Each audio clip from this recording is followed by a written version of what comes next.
Welcome to the Bottle Poppin' Podcast, where Meg and Heather share their love for oils, friendship, and entrepreneurship. Let's get it poppin'.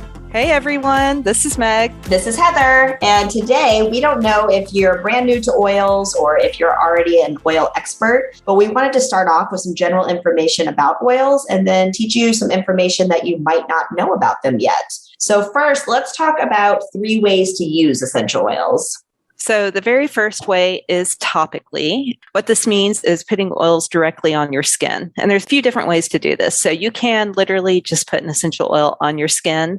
You do want to be selective on which ones you do this because there are certain oils that are hot. So for example, oregano or cinnamon, any of those might be a little too spicy to put directly on your skin. But instead, what you can do is you can use a carrier oil. And so my favorite is using fractionated coconut oil, which is just coconut oil that's had the fat removed, but you could also use literally any type of oil. So regular coconut oil, extra virgin olive oil, whatever you have available. And what this does when you put an oil on your skin and then have a carrier oil, it helps drive the oils into your skin, but also dilutes them a little bit so that they don't burn or irritate your skin. So topical is a really popular way to use essential oils. The second way that we can use essential oils is aromatic. So different things that you can do to actually inhale the oils, which is what aromatic is. You can inhale it directly from the bottle. You can inhale it through cupped hands, or you can diffuse it in a diffuser. So a couple of reasons that you would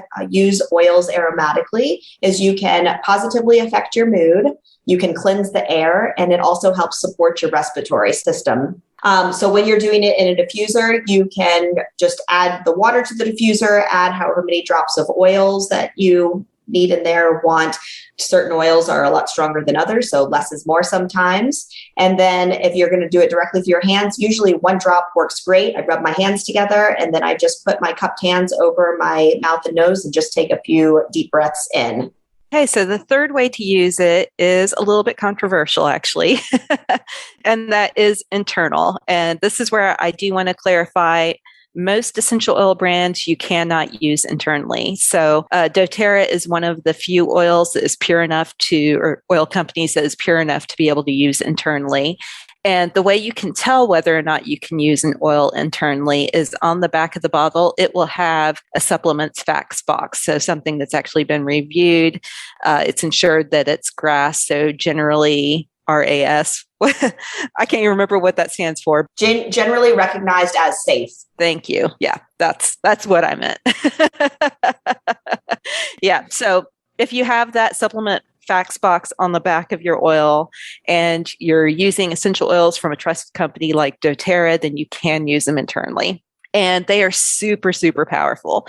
So for example, 1 drop of peppermint is the equivalent of 28 cups of peppermint tea. And so a little bit goes a long way, but it has all kinds of benefits when you take it internally. So it's actually able to get into your digestive system and really go throughout your whole body. So 1 drop within 20 minutes, either internal or topically when you put it on your skin. Either way, when you put it into your body, within 20 minutes, it actually gets into your blood system and then goes through your entire body. And so it's really impactful. And it's kind of interesting too. So like I've put peppermint on my feet before, and a few minutes later, I can feel the minty freshness on my tongue. That's how crazy they are. So I personally love to use oils internally and use them often, but use them sparingly because like I said, you don't need a lot. They're awesome for baking as well. I love to put oils in my coffee every morning. And I actually, Heather, I don't think I told you this, but yesterday I decided to use the new vanilla in my coffee. And I thought I reached for vanilla, but I opened up the bottle, put a drop in my coffee, and then looked at the bottle and realized it was white grapefruit, which is the same color as the new vanilla. So it does not taste the same. Does not taste the same, but thankfully it's such a mild citrus oil. I really couldn't taste it over the coffee. But yeah, you do want to make sure that you read what you're putting in your beverages or your food before you just willy-nilly put drops in. So thankfully that one turned out okay. And it's an oil that still was safe for consumption. But yeah, that's the third way is internally. Yeah. So the lesson there is always look at the label. Even if you think you know what you're reaching for, yes. Okay, so just to review, the 3 ways to use essential oils are topical, aromatic, and internal. So now let's talk about 3 cool things that people might not know about essential oils. And I'm going to preface this by saying we are definitely specifically talking about doTERRA oils, because the first point that I want to talk about is that they are safe. Not all oils on the market are going to be safe. There are a lot of adulterated products out there, meaning that they have been cut with something and then mixed with something else that maybe even it's just chemicals to give you the scent that you are trying to achieve. And on the bottle, there's all kinds of warnings on there. So not all oils are created equal. doTERRA, however, is only the oil that it says it is. It's extracted from plants and it comes with all kinds of amazing health benefits. And so doTERRA has third-party testing. So they want to make sure that the oils that they are in the bottle are completely safe and effective in that matter.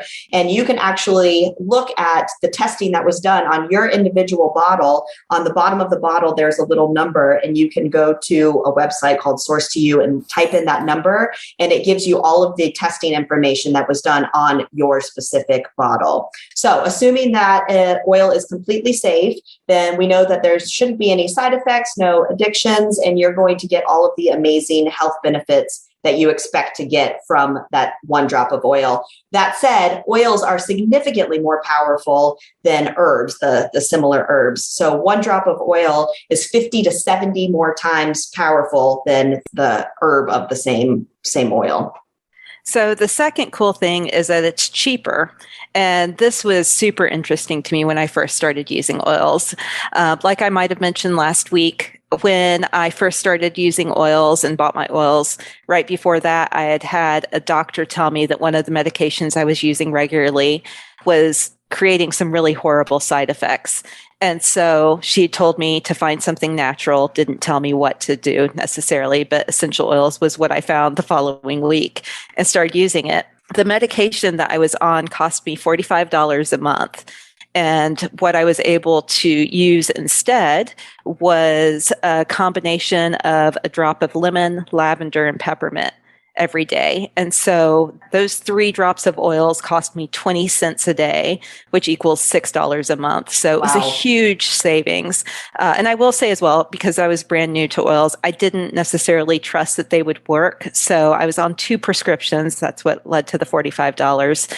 I ran out of 1 prescription while using the oils along with it. And then I ran out of the other one. And then I felt so much better, because going back to the whole safety thing, because these oils are safe, because there aren't side effects, there's just side benefits. It was super eye-opening to realize that truly a lot of my health issues were tied to the side effects of these common medications. Amazing. So we've talked how they're safer, we've talked how they're cheaper, and the last point I want to make is that they're often more effective than a lot of modern day approaches to health problems. So our cells are all oil-based, and so when we have a water-based medication, it cannot permeate that cell membrane to get into the center of the cell, versus essential oils are able to actually permeate that cell membrane. And so they can get on the inside of the cell and benefit the inside of the cell, as well as combat anything that's affecting the outside of the cell. So the essential oils really work with the body to address issues and the root causes on a cellular level at that point, which makes them a lot more effective than a lot of medications that are on the market that may have a hard time addressing the issue. There's a lot of things that the doctor will just say, go home, get plenty of fluids, rest up, because they know that there's not necessarily a medication on the market that can penetrate the cell to improve your symptoms, whereas the essential oils are actually able to do that. And so there's quite a few things that we've had almost immediate results with when we've used essential oils that I know I've taken medication for in the past and had to take it either multiple times, but then there's a time limit of how often you can take it. And so we've had some really good results with being able to use essential oils for a lot of problems where medications haven't worked in the past. So the 3 cool things, just to review about essential oils, is that they are often safer, cheaper, and more effective than a lot of other things that you can find on the market. So we hope you've learned a little bit something today that you may not have known. Be sure to tune in next week when we will actually be moving on to different bottles of oil. So we will now more specifically talk about oils that we are popping. Yes, get to the good stuff. Thanks for tuning in. For more information, you can follow these bottle poppin' ladies at bottlepoppinpodcast.com. Tune in next week to learn about what bottle we're poppin'. Until next time, take care. These statements have not been evaluated by the Food and Drug Administration. This podcast is not intended to treat, diagnose, cure, or prevent any disease.